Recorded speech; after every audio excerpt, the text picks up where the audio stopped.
এক দম্পতি চিড়িয়াখানা ঘুরতে গেছে। ঘুরতে ঘুরতে তারা বাঁদরের খাঁচার সামনে গিয়ে পৌঁছেছে।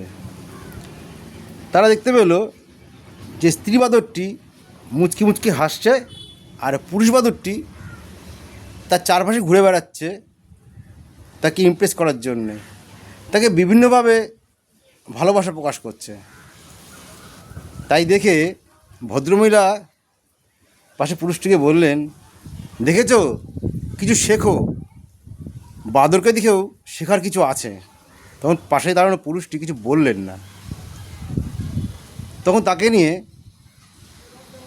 পাশের খাঁচায় গেলেন। সেখানে ছিল সিংহের খাঁচা। সেখানে দেখা গেল স্ত্রী সিংহ আর পুরুষ সিংহ দুপাশে দুই কোণা চুপচাপ বসে আছে, মুখ গোমড়া করে বসে আছে। তাই দেখে ভদ্রমহিলা বললেন, দেখো, ভালোবাসার কি নির্মম পরিহাস, কেউ কারোর সাথে কথাই বলছে না। ভদ্রলোক চুপ করে থাকলেন। কিছুক্ষণ পরে তিনি তার স্ত্রীকে বললেন, একটা পাথর নাও, পাথর নিয়ে সিংহটির গায়ে তুমি ছুঁড়ে মারো। ভদ্রলোক তাই করলেন। একটা ছোট্ট একটা পাথর তুলে স্ত্রী সিংহের দিকে ছুঁড়ে মারলেন। তৎক্ষণাৎ পুরুষ সিংহটি তেড়ে আসলো,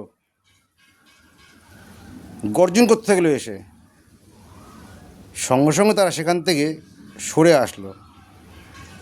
এইবার সে ভদ্রলোকটি তার স্ত্রীকে বললেন, এবার একই কাজ তুমি বাঁদরের খাঁচায় গিয়ে স্ত্রী বাঁদরটির দিকে তুমি ছুঁড়ে মারো। তাই করলেন। ভদ্রমহিলা ছোট্টের পাথর নিয়ে গিয়ে স্ত্রী বাঁদরটির গায়ে ছুঁড়ে মারলেন। পুরুষ বাঁদরটি তৎক্ষণাৎ কী করলো, স্ত্রী বাঁদরটিকে ছেড়ে দিয়ে এক কোণায় গিয়ে চুপচাপ হয়ে গেল। এইবার ভদ্রলোক বললেন, এতে তুমি কি বুঝতে পারলে বলো? তখন ভদ্রমহিলা চুপ করে রইল।